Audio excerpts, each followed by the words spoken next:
I think at 17 I would never have imagined the experience I would face in my career. But I also look back and reflect and think there probably wasn't any other career path that I could have chosen that would have given me such incredible opportunities, incredible positions of leadership at such a young age, and the responsibilities that I had throughout my career. So, I don't really look back with any regrets on having made that decision at 17 to join the Army.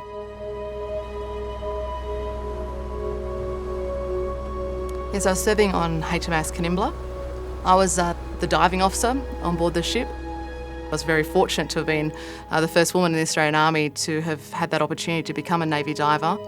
But September 11th happens, and on the way to the Middle East, I did have a boss, a major at the time, but unfortunately he fell ill. And so I was promoted to now at the acting rank of major. But at 23, this was a huge responsibility to place on my shoulders.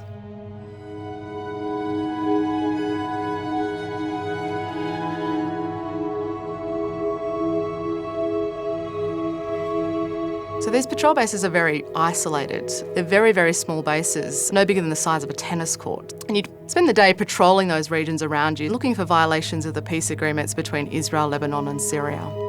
The peacekeeping was really challenging. You had to have a whole different set of skills that you could pull out of the tool bag. But at the same time with the UN, I had this whole new set of experiences that was really exciting for me. The challenges to work with foreign nationalities, like even just some of those basic things of language skills, and the ability to really impact the humanitarian aid that I'd always set out to want to do in my career. I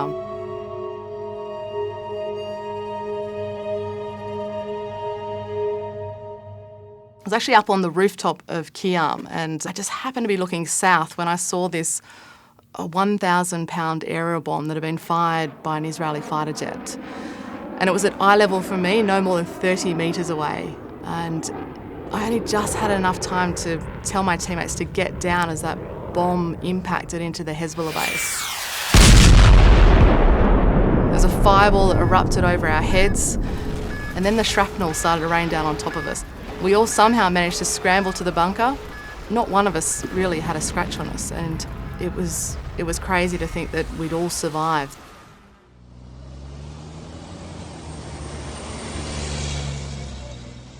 After 2 days of trying to get through to the headquarters, I was told by my UN headquarters Israel's about to conduct one of the largest airstrikes of the entire war. I didn't foresee that my driver was about to do evasive manoeuvring, and so I was actually thrown forward into the bulletproof windscreen of my armoured vehicle, which broke my back in 5 places. I then spent the next 2 days lying on a tile floor without any pain relief, without morphine, while the UN's now kind of scrambling just to come up with an alternative medevac process to get me to a hospital.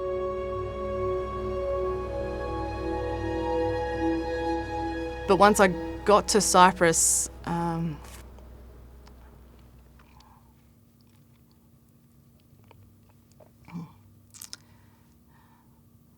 I was told that my teammates had all been killed at Patrol Base Kiam.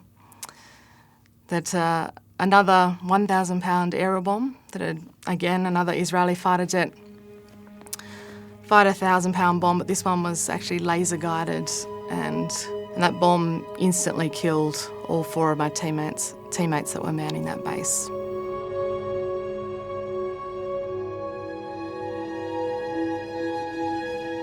Unfortunately, as a result of my military service, I've suffered from post-traumatic stress disorder and just horrific flashbacks of that war.